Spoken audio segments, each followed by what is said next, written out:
After this, there was a feast of the Jews, and Jesus went up to Jerusalem. Now there is in Jerusalem by the sheep gate a pool, which is called in Hebrew Bethesda, having 5 porches. In these lay a great multitude of sick people, blind, lame, paralyzed, waiting for the moving of the water.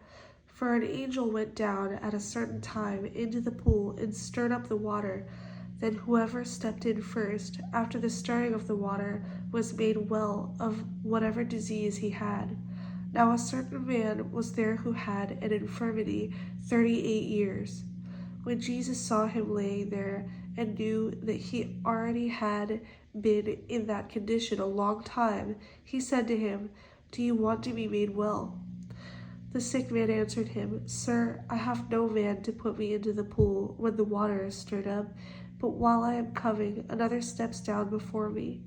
Jesus said to him, "Arise, take up your bed, and walk."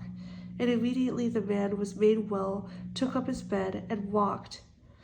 And that day was the Sabbath. The Jews therefore said to him who was cured, "It is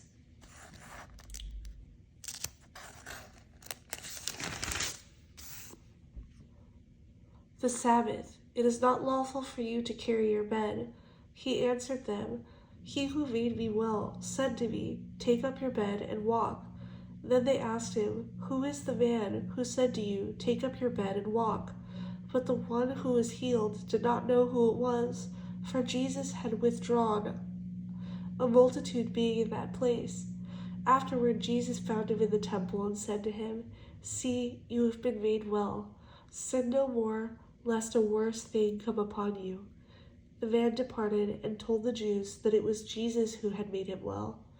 For this reason the Jews persecuted Jesus and sought to kill him, because he had done these things on the Sabbath. But Jesus answered them, "My Father has been working until now, and I have been working." Therefore the Jews sought all the more to kill him, because he not only broke the Sabbath, but also said that God was his Father, making himself equal with God. Then Jesus answered and said to them, "Most assuredly I say to you, the Son can do nothing of himself, but what he sees the Father do. For whatever he does, the Son also does in like manner. For the Father loves the Son, and shows him all things that he himself does, and he will show him greater works than these, that you may marvel. For as the Father raises the dead and gives life to them, even so the Son gives life to whom he will. For the Father judges no one, but has committed all judgment to the Son, that all should honor the Son just as they honor the Father. He who does not honor the Son does not honor the Father who sent him. Most assuredly, I say to you, he who hears my word and believes in him who sent me has everlasting life, and shall not come into judgment, but has passed from death into life. Most assuredly, I say to you, the hour is coming, and now is, when the dead will hear the voice of the Son of God, and those who hear will live. For as the Father has life in himself, so he has granted the Son to have life in himself, and has given him authority to execute judgment also, because he is the Son of Man. Do not marvel at this, for the hour is coming in which all who are in the graves will hear his voice, and come forth, those who have done good to the resurrection of life, and those who have done evil to the resurrection of condemnation. I can of myself do nothing. As I hear, I judge, and my judgment is righteous, because I do not seek my own will, but the will of the Father who sent me. If I bear witness of myself, my witness is not true. Therefore, there is another who bears witness of me, and I know that the witness which he witnesses of me is true. You have sent to John, and he has borne witness to the truth.